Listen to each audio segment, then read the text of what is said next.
This video is about Spider-Man, more specifically, the moral fight that rages on in Peter Parker's body throughout the comics. But if we want to talk about that, we need to take a look at Spider-Man Life Story, issue number 1.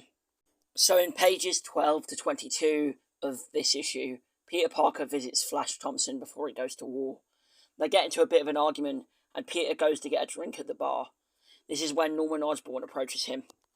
Norman tells Peter to look around the bar. Peter notices that Norman has planted a pumpkin bomb in the bar. He freaks out and explains that the bomb would kill Norman's son Harry, but Norman doesn't care. He tells Peter that if he meets him in the alley behind the bar in 30 seconds, no one will die. Peter obviously agrees and goes to the alley. When Peter gets to the alley, Norman is in his Green Goblin suit, and he proceeds to kick the shit out of Peter with punches and kicks and even pumpkin bombs. Realising that the pumpkin bombs that are being launched to him could injure the people in the bar, Peter swings away. We haven't even got to the main part of the extract of the comic that I want to look at yet, and we are immediately being shown Peter's morals. At the start of this interaction, he ignores that he is literally being beaten to death in order to prioritise escaping to make it so that no one else in the bar could be injured in his battle with Norman. Norman then chases after Peter on his glider, and as Peter is getting away, Norman zaps him. Peter gets stunned and falls to the ground. Peter is laying on the ground when Norman throws a pumpkin bomb at him. The bomb sends Peter flying. Norman then grabs Peter by the throat and tells him that he thinks that Peter being Spider-Man is brilliant, and that Peter is clearly superior to his son Harry, and that Peter is meant to be Norman's heir, not Harry. As Norman is going on his rant, Peter webs a Daily Bugle billboard and pulls it onto Norman. Peter flips away as the billboard is falling, and when it hits Norman, a fire breaks out.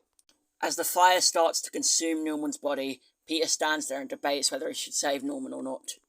On one hand, if Peter leaves Norman to die in the fire, his secret identity and his friends and his family, as well as the citizens of New York, will be safe from any terror that Norman might reign in the future should Peter let him live.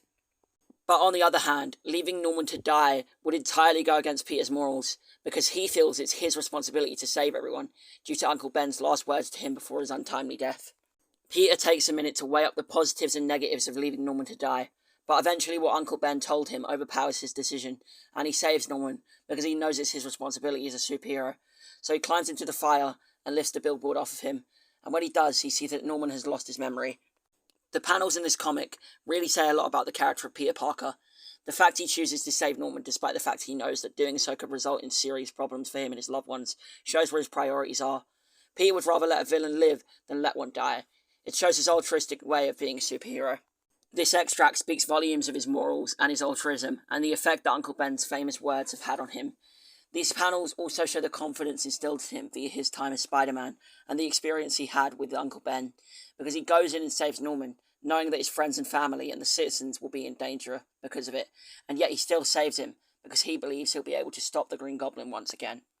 Ultimately, however, we know that this turns out not to be true, because letting Norman live created a domino effect that led Harry's version of the Green Goblin to kill Gwen Stacy in the comic The Night Gwen Stacy Died.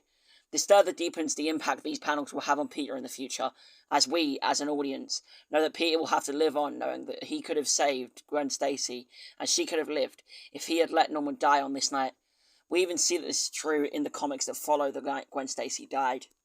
The comics that follow The Night Gwen Stacy Died continue to show Peter's altruism. After Gwen's death, Peter continues to be Spider-Man, even though her death is haunting him. He knows that his friends and family will be at risk if he continues to be Spider-Man, obviously from Gwen's death, as well as many others.